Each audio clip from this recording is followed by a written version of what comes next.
Hello and welcome to As Failed on TV. Now I'd like to think that I have a pretty good understanding of my audience.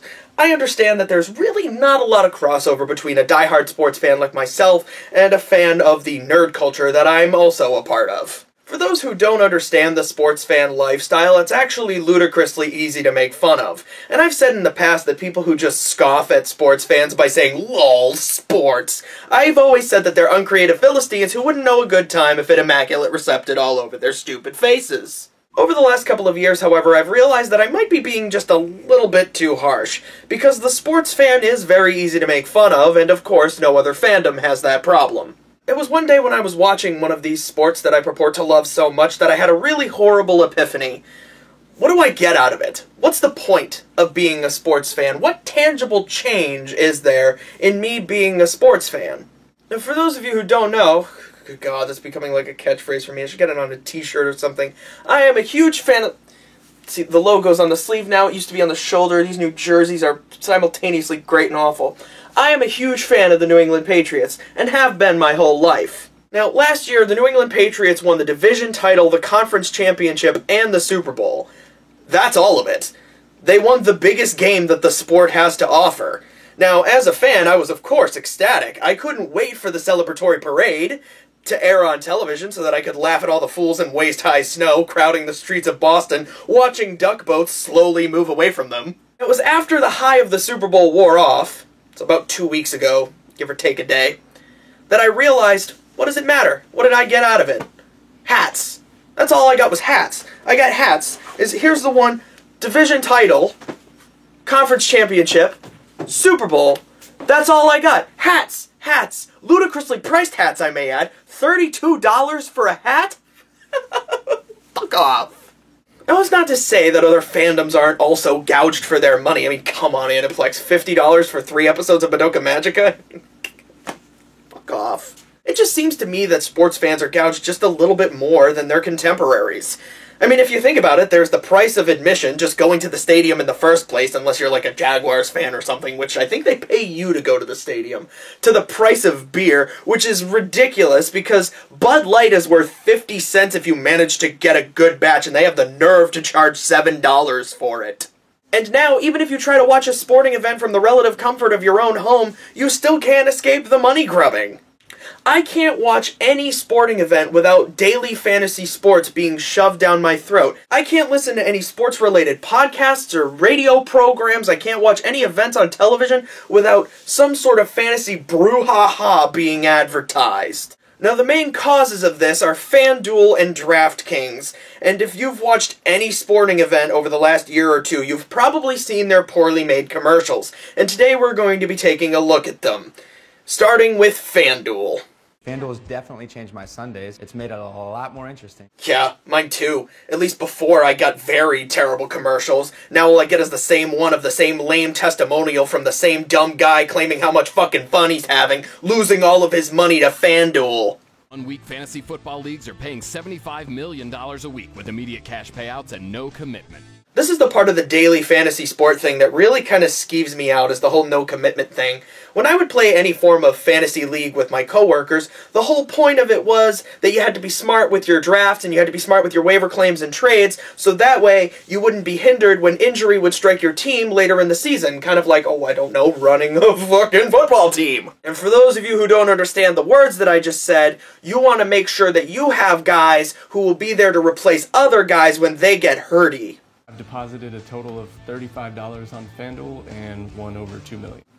Alright, listen here, Scott H., if that is your real name, which I doubt because you're very clearly an actor. Most fantasy football players probably look like and are in similar financial status as someone like, me. And let me tell you something, if I had put down $35 and made $2 million, I'd be through the fucking roof. This guy's reacting with all the enthusiasm of someone who just finished mopping the floor. Wow, I put in little effort and I'm happy with the results. Nifty. Just choose a league, pick your team, and get your cash winnings after Monday night. A pro tip from a fantasy football champion: if you're picking your team in about 30 seconds, you're not gonna do very well. Haha, yeah, just drafted Tom Brady as my quarterback. What's that? He was just suspended for 4 games for being generally aware of the questionable legality of weekly fantasy sports? Man, they'll go after the Patriots for anything these days, won't they? It's like the best adrenaline rush ever. Tina, enough already, come on. It's like the best adrenaline rush ever. As you can tell by my voice and overall demeanor, which is so full of energy, I could crush this can against my head.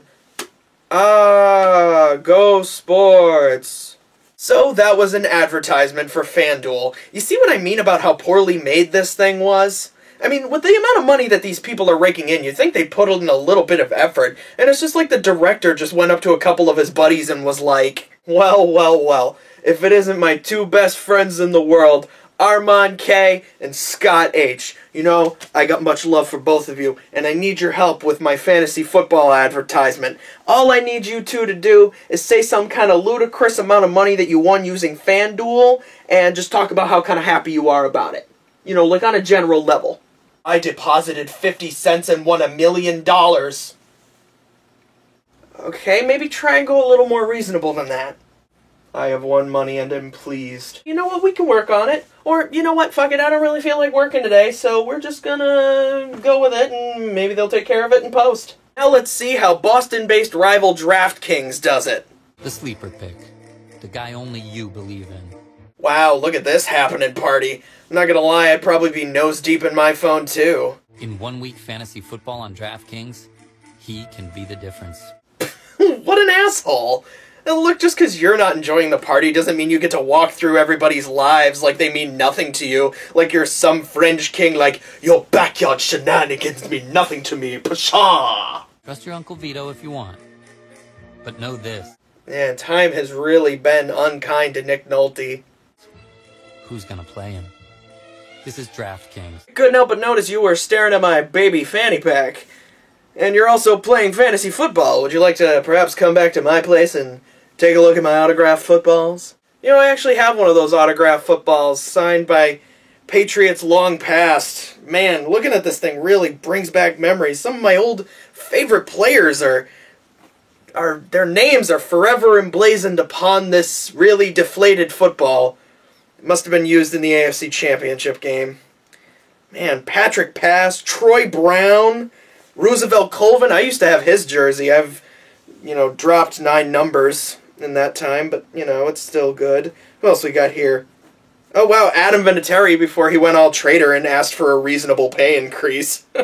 It's okay, Adam. You've been replaced by a guy with an equally difficult-to-spell last name. So that was just a quick look at the advertisements for the daily fantasy sports giants FanDuel and DraftKings.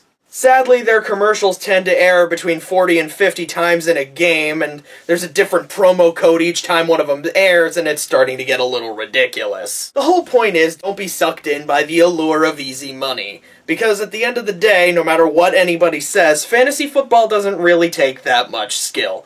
Do you want to know how I know this? Because I was in a league with someone who had never played fantasy football in their lives, auto-drafted, and still managed to have a decent season.